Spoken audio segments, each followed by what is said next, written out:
The Mongolian steppe sleeps beneath a sky of cold silver. The wind glides across endless grasslands, whispering ancient stories. Stories of warriors, shamans, tribes, betrayals, and storms that reshape the world.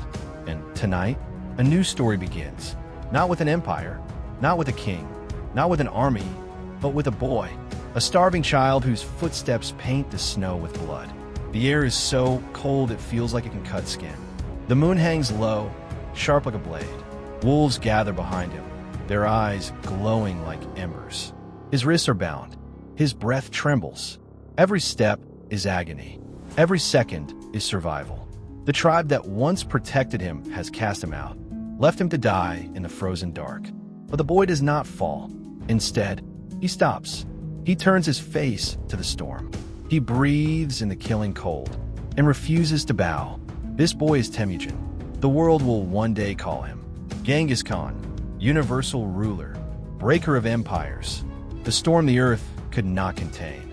But tonight, he is just a child refusing death, and that refusal will change human history. Temujin is born into a world carved by blood. His father, Yasuji, is a respected chieftain, strong, fearless, a man the tribes fear. But power in the steppe is balanced on a blade. Yasuji is poisoned during a feast, betrayed by those who once called him brother. With his death, Temujin's world collapses. Allies vanish, warriors flee, tribal nobles gather like vultures, and Temujin's family, once honored, becomes prey. His mother, Holon, stands between her children and death. She teaches them to hunt, to survive, to endure cold and hunger. She tells Temujin something he will never forget. No one will save you. If you want something, you must take it. Temujin grows in hardship, his stomach often empty, his hands cold and bruised, his heart burning with a promise. I will rise. I will not be forgotten. One night, the Tayakid tribe captures him. They tie a heavy wooden block to his neck, a punishment meant to break the spirit, to humiliate, to crush the will of any child. But not him. Temujin waits. He watches. He learns the guards' movements. He studies their patterns. He endures their beatings in silence. And under the pale moon, he makes his move. He slams the wooden block into a guard, shattering bone, then runs.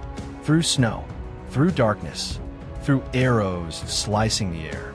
He hides in a river, letting the icy waters swallow him whole. A tribesman finds him. Temujin's life should end here. But instead, the man frees him.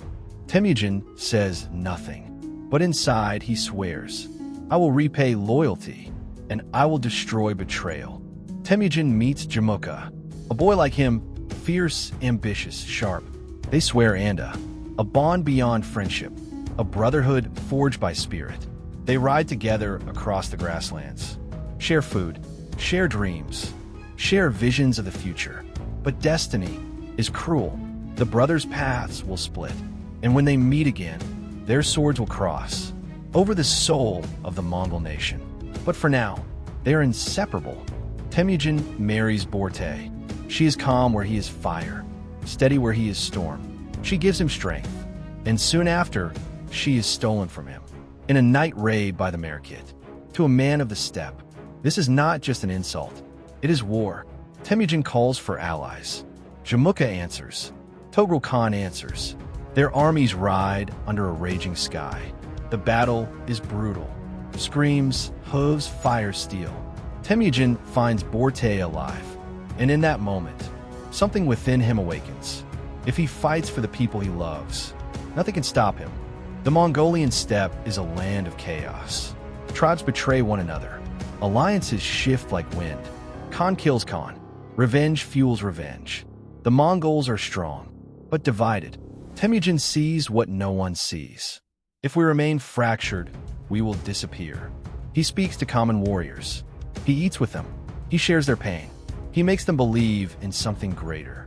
The nobles hate him for it. The aristocrats fear him. But the people, they love him. This is the birth of something unstoppable.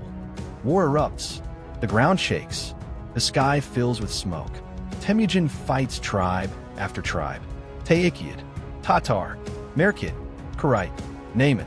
Each defeat is a lesson. Each victory is a step toward destiny. He does not fight like others. He uses feigned retreats, encirclements, smokescreens, night attacks, psychological warfare. His army becomes a living machine, a machine fueled by discipline, loyalty, and faith in one man. Then comes the deepest wound. Jamukha declares himself rightful ruler, calls Temujin a low-born impostor, unites nobles against him. Brother turns against brother. Friend becomes enemy. Destiny demands blood. Their war tears the steppe in half. The final battle is a storm of arrows and screams. Temujin wins. Jamukha is brought to him. Temujin cannot kill his brother with shame. He grants him a noble death, a final act of respect for a bond once sacred. And so ends the greatest friendship in Mongol history. In tragedy, year 1206, the tribes gather at the Kurultai. Tens of thousands kneel. Shamans chant. Warriors pound their chests. Temujin is lifted upon white felt, given a name no man has ever borne. Genghis Khan, universal ruler. The Mongol Empire is born, and the world trembles. Genghis rebuilds the steppe.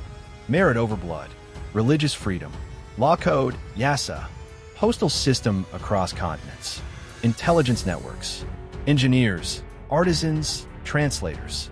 He is not simply a conqueror. He is a builder, a reformer, a visionary. He prepares the Mongols for something the world has never seen: global conquest. He turns east.